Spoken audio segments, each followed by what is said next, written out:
first thing is that we base a lot of how we do on the relays at a championship.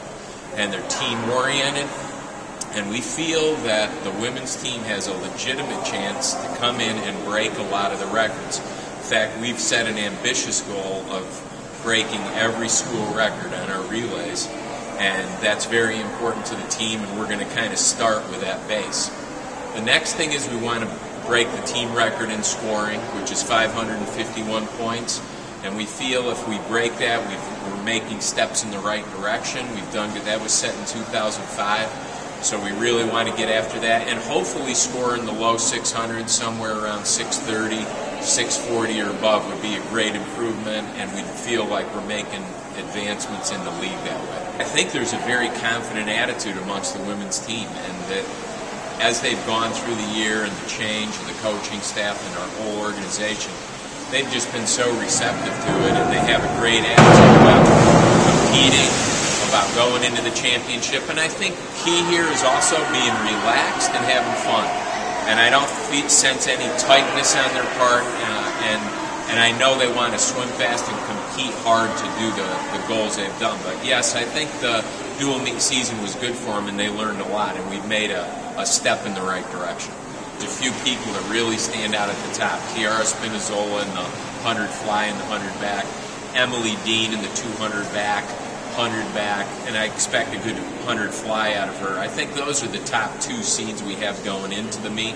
And then there's a group of people that I think can really make a difference, starting with, we had a good backstroke core last year with Kiara, and now you have Meg Farrington and Heather Miller.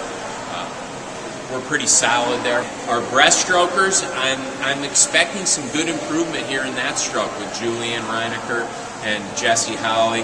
Both of them are in about the top 20, and if they have good meets, I think they could have a shot at making consolations.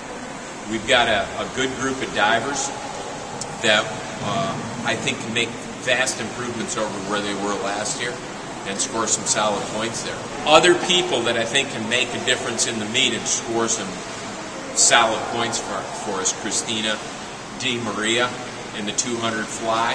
And then we have a good sprint core that is led by Allie Guba, a freshman. Kiara will be swimming some sprints.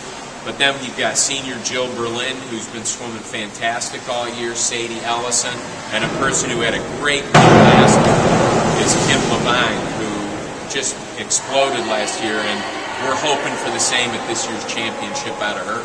The key to this team, and I brought it up to them at their first team meeting that I had with them during the year. There were a couple keys, but I would tell you this team has high energy and low drama. And we talked about it at the beginning that's what kind of team we want to be. Not a lot of drama, bring a lot of energy to the pool, and they've done it all year. They're a more fit team. I believe they've been working out in the weight room. They've been doing a lot more dry land than they had been used to, and they handled it really well, and I believe they're a very physically fit team, and we're moving in that direction.